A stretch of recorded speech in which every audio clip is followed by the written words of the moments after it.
Hello, everyone. I hope you're doing well.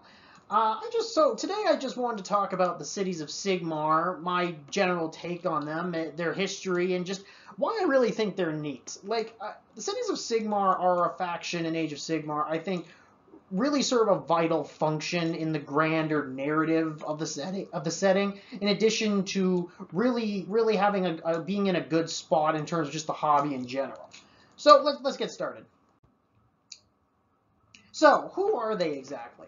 Well, even though, okay, so here's the thing. Even though the Stormcast Eternals generally get top billing, in terms of like advertisement or whenever you think of the Grand Alliance Order, but the truth is, the Cities of Sigmar and its free peoples is probably a more accurate depiction of your average follower of Sigmar or the Pantheon in general. So essentially, the Cities of Sigmar are essentially metropolises. No, sorry, mega metropolises that are scattered throughout the realms and are made up of the various races and civilizations who are both loyal to Sigmar and are actively fighting against the forces of chaos in the realms. Because they're made up of both refugees and citizens of Azir, and also local reclaimed individuals who have aligned with Sigmar and are seeking shelter from the forces of chaos, death, or destruction. Because of this, they are incredibly diverse metropolises made up of many races, religions, and if you're aware of D&D, various alignments as well. Because of this, these metropolises are all very unique from one another, and also making the Cities of Sigmar a very unique faction, especially compared to the more homogenous factions in the game, such as for example, the Seraphon or I don't know well, I was about to say Slaves of Darkness, but they're pretty diverse as well. But you get what I'm trying to say. These metropolises, while vary in size and size and even shape, I'll get to that in a minute. They all have three things in common. They all are made up of all the races of Order. They're all broadly aligned to the Pantheon of Order, and in addition to that, they all share one common goal: retake the realms and stay alive. So, what is their story so far? Well, I'm going to talk about the abridged version. So, essentially, like all things, the Cities of Sigmar owe their background in the long forgotten time of the Age of Myth. During the early stages of the mortal realms that came to be after the destruction of the world that was, the various races of the Cities of Sigmar also appeared in the realms as well, either as reincarnations from the world that was, or arriving there from various means that nobody really remembers or even bothered to record. These civilizations, for the most part, were quite primitive and not really united in any real capacity, and were often being preyed upon by threats such as the horrors that already existed in the realms, or the forces of destruction like the Oryx, or even early signs of chaos such as the beasts of chaos. It wasn't eventually, but however, it wasn't until the eventual arrival of the Pantheon in the mortal realms that this would begin to change. Arrivals such as Sigmar, Alariel, Malarian, among other survivors of the world that was, eventually seeing the potential of these peoples, united them under one united pantheon. And from this, these barbarous tribes began to transform into true grand civilizations, pushing out the horrors of the realms and bringing order to where there was, quite, to be perfectly honest, chaos. But, not that kind of chaos. We're going to get to that. So this was basically the high point of the Age of Myth, where great cities, civilizations, and works of art were spreading throughout the realms. Truly, this was the golden age of the peoples of the mortal realms. But like all golden ages, they eventually have to end. And this, of course, came with the arrival of Archaon and the forces of chaos. Sweeping like a juggernaut across the realms, one by one, they ransacked all that Sigmar and his pantheon had hoped to build, and forcing the peoples of the mortal realms to flee in terror from them. Archeon was definitely not playing around in this regard, as the full might of chaos was behind him, and he showed no abatement as city after city burned in his wake. Eventually, Sigmar, uniting as many of his fellow Pantheon and armies as he could, rode out to meet the force of chaos. And while they had their share of victories, eventually the Pantheon began to break apart as mistrust and selfishness reared its head amongst the forces of order. Sigmar, knowing that he had to think in the long run, eventually gathered as many of the peoples of the realms, regardless of their race or allegiance, and had them all flee with him to Azir. Once he got as many as he could, he closed off the gates of Azir from the other realms, essentially abandoning all the other realms besides Azir to Archeon and the Chaos Gods. And unfortunately, this was pretty much the end of the story, as for roughly the next 500 years, chaos reigned supreme among the rest of the realms, with only the remaining Pantheon and minor civilizations left to stand against them.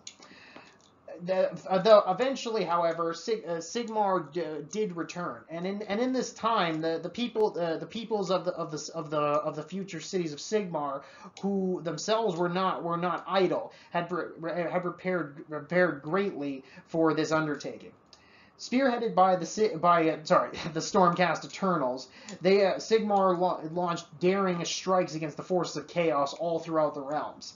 And though the already established forces of chaos rose out against them, and just for the record, they were vastly outnumbered by the forces of chaos at this point. Like, chaos basically owns the realms. It didn't really look like they were going to win, which, in a more meta sense, that's probably why they survived in the first place, as the forces of chaos didn't take this threat seriously until it was too late.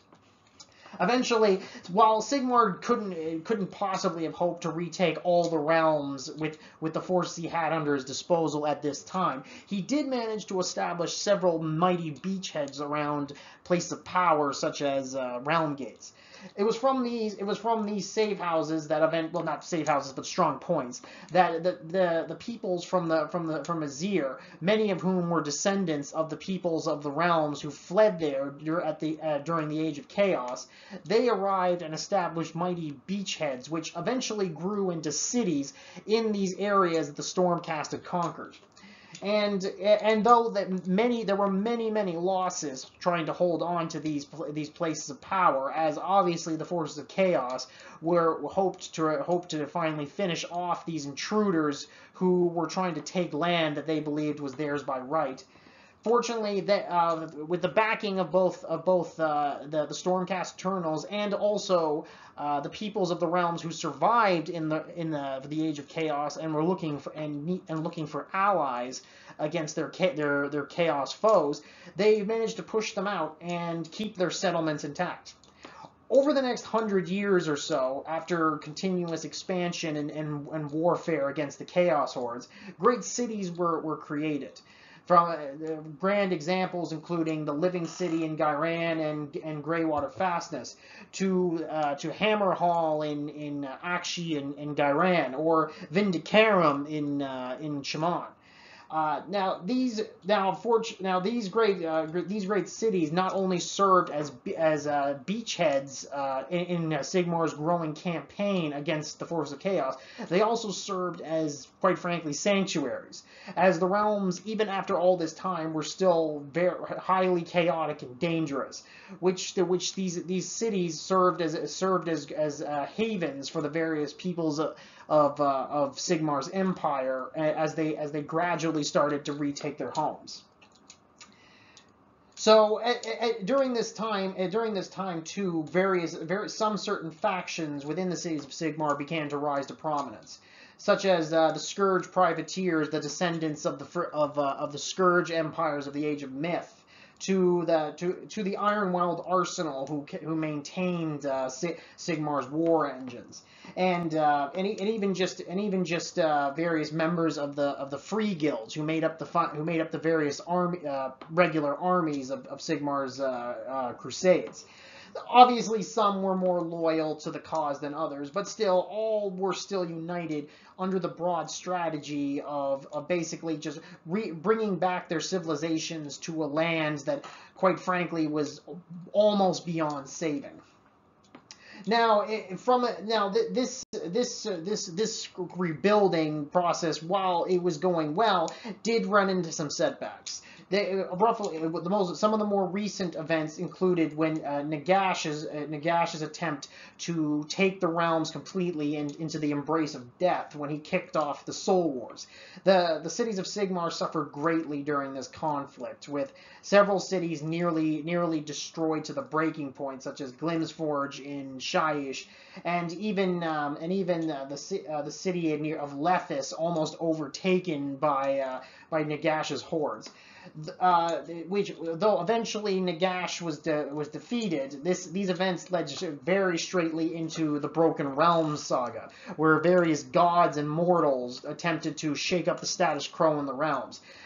During this time, great upheaval hit the cities of Sigmar, where Anvilgard was annexed by Morathi in her attempt to establish a true empire, and also in addition to this, Vindicarum was nearly destroyed by Be'lakor, and even more, and probably most importantly, the city of Excelsis was almost completely overrun by the forces of destruction spearheaded by both Gordrak and Kragnos.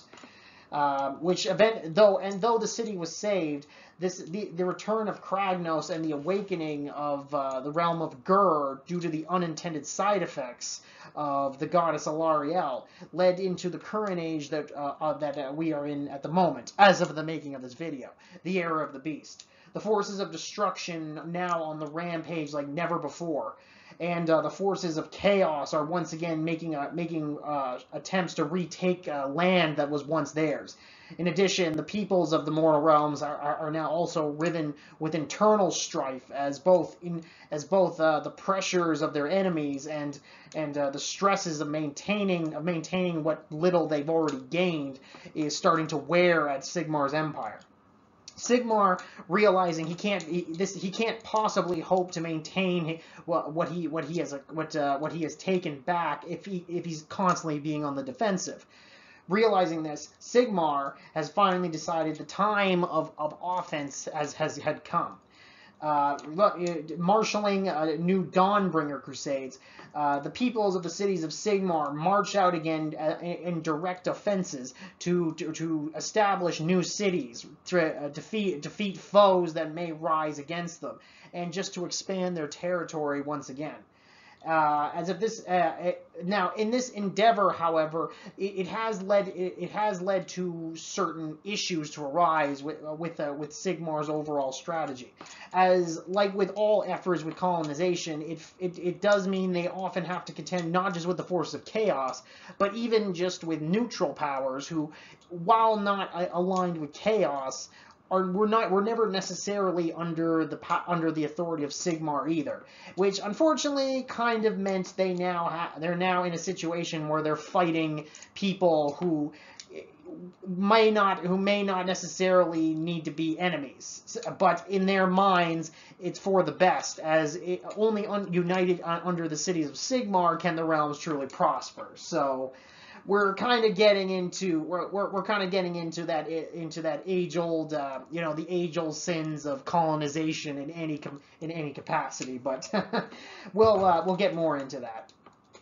So again, this is just my abridged version of the events. If you would like to learn more, I just listed some good places you can try. If you would like to get more in-depth lore, such as the core rulebook, the battle tomes, the various books of the Black Library. There are many books that reference the cities of Sigmar. Just some good places for you to check out. So, now that I've gotten over the abridged history, I just now want to talk a little bit more about what the cities of Sigmar are in concept, because this is something I often hear a lot when people are discussing the cities of Sigmar, in that they don't quite understand how they function within the realms themselves. Like, are they just a city? Are they a civilization? Or are they all technically united? Like, what's going on? So I'm just going to clear some things up.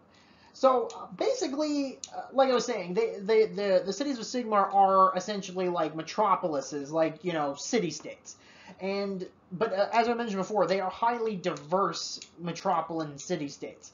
And I don't just mean in terms of like culture. I mean well, yes, there are many different cultures, but there's also many different races that live within each of the cities of Sigmar. And while there are quite a few, the majority of them tend to be made up of both humans, elves, and Duerden, or dwarves for those unaware.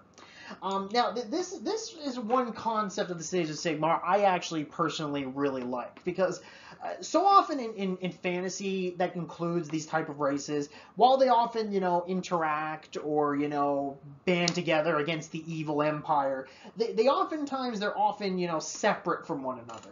For example, like the humans are all over in their castles, the dwarves are in the mountains, and the elves are, I don't know, I guess they're in the forest. Like, they're all kind of very separate from each other. They're very closed off from each other in some capacity. And I really like that with what Age of Sigmar did with the Cities of Sigmar is they took that concept and kind of just went the other way with it. Like, for example, what kind of a civilization would look like if humans, dwarves, and elves all had to live together in a single city, and even though they, with their very diverse viewpoints, cultures, and just ways of just looking at the world, like, how would they go about doing that? Like, how would they go about overcoming personal prejudices, or how would they even interact with each other? And I really like that concept, because it opens up so much avenues for drama and flavor. And again, touching on this, like, every city, all the cities of Sigmar have their own local culture, so maybe in some cities, the dwarves and the elves and the humans generally get along, or in others there's a lot more tension, brought out from either prejudices or past traumas. It's just really something interesting. And another thing I really like about the Cities of Sigmar too is that it kind of also breaks the whole tradition of elves or dwarves are so far removed from humans, at least in the Cities of Sigmar, there really isn't it kind of breaks away from that too, because for example you could have city council where the humans are on the same playing field as elves, and humans and elves are just as good at craftsmen as dwarves for the most part. Obviously, they're dwarves are good at crafting, but they're just finding very interesting ways of breaking away from those certain fantasy tropes. That's something I really like. In addition to, and now getting to the cities themselves, another thing that I think some people don't fully grasp in some ways is how big these cities actually are. Like, when I'm talking mega metropolises, I'm not talking in the thousands or even in the hundreds of thousands. Like, these cities can range into the millions. Okay, like for example, Hammerhall Akshi is is the biggest cities in the realm, and it numbers in the millions, in the high millions. There's even I think I've even heard offhand counts the Cities of Sigmar number in the billions across the realms. And honestly, if you see these cities, you could see even in smaller districts of, let's say, some of the larger cities like Hammerhall here, you could have thousands upon thousands of people crammed into these small districts. Now you're probably wondering, well, why are these cities so built up? Why is everyone so crammed into these cities that you can literally have millions of people stacked on top of each other? Well, that's because you need to understand that the mortal realms, even though we're technically calling this the Age of Sigmar, the realms themselves do not belong to him. Not even close. For example, take the realm of Shaiish, for example. The majority of the action so far is taking place in the Prime Hinterlands. But there, the area highlighted, in the picture here, but there's a good reason for that. The Prime Hinterlands is actually the place where a good percentage of the cities of Sigmar, or heck, even the forces of order, have settlements at all. There's you need something a lot of people might not even know, but the truth is, even though we're in the Age of Sigmar, as of this moment, Sigmar and his pantheon have not even reclaimed 1/10 of the original territory they had during the Age of Myth. So, like, for example, like if in the Prime Interlands, for example, you have like certain territories like around Glimsforge and Lethis, where Sigmar has established his beachheads, established his cities, but beyond that, the rest of the land is completely contested between hostile, like the forces of chaos, hostile powers, like death and destruction. Like outside it, like this is why the free peoples these metropolises are so diverse and the peoples and so built up. These people who, like I said, who fled to the Age of Azir and came back, they don't have anywhere else to go. Like at least not yet. Like outside of the protectorate area of these cities, like they're kind of playing with fire. Like think of it like, okay, yeah, like I'm in this bubble right here, and everything outside of that bubble wants to kill me, and that's a pretty good explanation for how the realms are right now. Like, obviously, yes, they can venture out from the cities, but whenever like caravans or large contingents of people leave the areas surrounding the city of Sigmar, they have to go under heavy guard because they're immediately will probably be preyed upon by chaos barbarians or raiders or destruction war bands. There's pretty much everything in the realms to some extent at this point in time is hostile. And this is something I really like too, because as I said, one, it gives a very good excuse for why all these different peoples would even be interacting at all. Because for example, like I said, the Scourge Privateers used to be for example, they're a prominent faction in the Cities of Sigmar. During the Age of Myth, they had an entire empire that stretched across the seas of the mortal realms. But now, but the problem is, once that was destroyed and they fled to Azir, they eventually now that they're back here, they can't just go back and just reclaim all that territory, because all that territory is now being held by hostile powers. They have to work within, the territory and the allies that they have, and that's, this.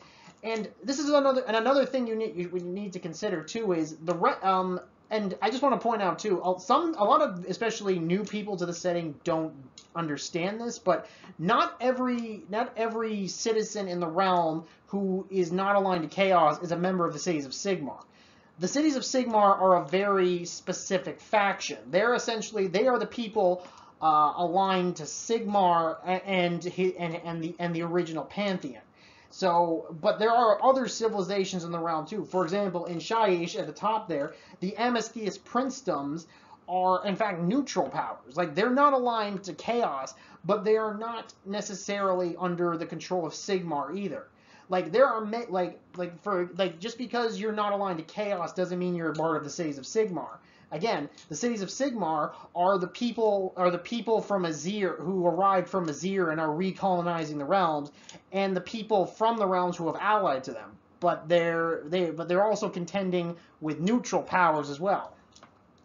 And this is all even more apparent in other realms that are more greatly established. Like, for example, give a better example, in the realm of Gur, you have for example, the surrounding area of Excelsis and Isolend, and then you have these small little outposts and enclaves. Just for the record, this is not accurate at all. I'm just these circles are just there to just give you an idea. So, Sigmar has established, outposts and small settlements all throughout the realm here.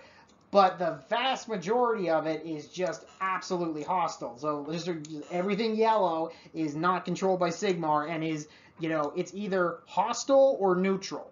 So, this just gives you an example of what the Cities of Sigmar are up against. You've got small little bastions of order against basically the world, And I'm not even this is not accurate, but it's not really an exaggeration either. You could have small trade, you have heavily defended trade routes between settlements, but then surrounded by danger.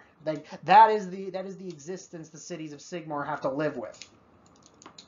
And you know, and like I said, it can vary, and also like the presence of the cities of Sigmar can vary heavily between realms as well. Like in Gur, like you just saw, their presence is relatively small. Like in Akshi, for example, they have much bigger presence with with many more cities established and a much greater control. Like for example, in Akshi, in the Great Parch continent, where the majority of Sigmar's retaken land is, they have millions, if not billions, of citizens are currently established. In addition, they also have to contend with like rival powers such as the traders of Batar and the Axagori Empire. Again, they're the ones circled in red. Those are not chaos aligned, but they're not aligned to the cities of Sigmar. So you know, and then I really like too, because it opens up the possibilities of, you know, like how does the cities of Sigmar do diplomacy? Like sure, like if it's chaos aligned, you fight it. But what do you do? Well, what do you do if you're dealing with a power that could be an ally but could also be an enemy? Like I like it. That's an interesting concept too, because you know it opens up the ideas of like how would diplomacy work with these civilizations. And again, too, I just also want to point out too that that even though that yes, they are fighting against the force of chaos, they're not necessarily they're not necessarily the good guys either. Like for example, there are many shady aspects of the cities of Sigmar that are currently going on. Like you know, for example, the shadow, like for example, the secret police of the city of Sigmar, like the Shadow Blades, who are very likely to, you know, take out anyone who, quite frankly, tries to upset the status quo that the cities of Sigmar are trying to establish. But also more nobler aspects too, such as the Wanderers, who are trying to bring back the beauty of nature that was destroyed during the Age of Chaos, or and just more neutral aspects too, such as the Ironweld Arsenal, who build the machines of war, but also the machines that bring life to the realms as well, like for irrigation, or you know, just infrastructure, like like I said, and the cities are a very diverse faction as a whole. But again, they're not necessarily good either, because as I mentioned before, as especially in the current age, as the cities of Sigmar are establishing new civilizations, it often means that they're not above, in fact, you know, wiping out locals. Like, for example, there are aspects in the lore where, you know, the Ironweld Arsenal here are setting up shop to establish a new settlement that could turn into a city one day. But the local tribesmen, you know, well, I don't want you, you know, setting up shop on our ancestral grove here. And then when, you know, negotiations fall apart, the Ironweld Arsenal just opens up on them with cannons. You know, like that is not unheard of. At the end of the day, while the Sigmar's forces are, like, their overall goals are noble, in all aspects of war, there are many gray areas, and the cities of Sigmar step well into them, especially when, you know, issues of the greater good start rearing their heads, because if you're fighting for the greater good, you can justify almost anything. So that's something to consider. So now that I've talked kind of just the idea of of the cities of Sigmar, you know, their lore concept, I also really like them from just a gaming concept. You know, like, you know, they just like the idea of the cities of Sigmar is just a really nice idea. And as of the writing of this, they're currently looking at there's going to be a big update to the faction coming up soon. But one thing I do hope they keep is just how customizable they are. You know, like some people, I know it's not to everyone's taste, but the fact that you can include so many different army types when you're just making up your army is just amazing. Like you can have like just you can have just like make gigantic monsters, like on the table, just as many as you want, or you can have like nimble troops with powerful cavalry, and just there's just so many different ways you can customize this army. It's just insane. And another thing too, a lot of people do tend to forget. Some people have said that the army hasn't been updated in forever, but truth be told, if you actually if you're actually thinking about this, they're actually the most updated book, if you in a way, because basically this book is kind of almost like Battle Tome Grand Alliance Order, because remember, it's not, while there are there are like unique factions in the book, such as the Free Guild, the Darkling Covens, the Phoenix Temple, or as I've mentioned many times, the Ironweld Arsenal. They also have access to from all the units of other books too. You've got like the Stormcast Eternals, or can be included in the army too without being allies, and also depending on the city you take, you can also take like Sylvaneth and Lumineth Realm Lords and Caradron Overlords. Like, and this is what I'm trying to say. Like, every time, because you can include these, every time one of these books get an update, technically Cities of Sigmar get an update too. So I really kind of like that as well. Like, now I do also understand too, with so many unit options, it can be daunting for newbies. So I can understand maybe this might not be the best beginner book, but but as a veteran book, ooh, my goodness, you have so many options. It's like as some people have called this is a modeler's dream army, because because the fact is that the Cities of Sigmar are made intentionally to have so much diversity and non-standardization that you could basically model your army any way you want, and it's complete, and it doesn't break canon. Like, that is a rare thing in gaming in general, if you know what I mean. So so that pretty much wraps up my idea around the concept of the Cities of Sigmar. Now, one thing I didn't touch on, however, was the tactics of the book. Now, I'm probably going to do that in a follow-up, because as I was making this, I just realized that like the tactics of the Cities of Sigmar alone are just too much to include in one book. Sorry, not book, but one video. This video would probably be like 4 hours long if I included them together. So I'll probably go into the tactics of the book in a follow-up video.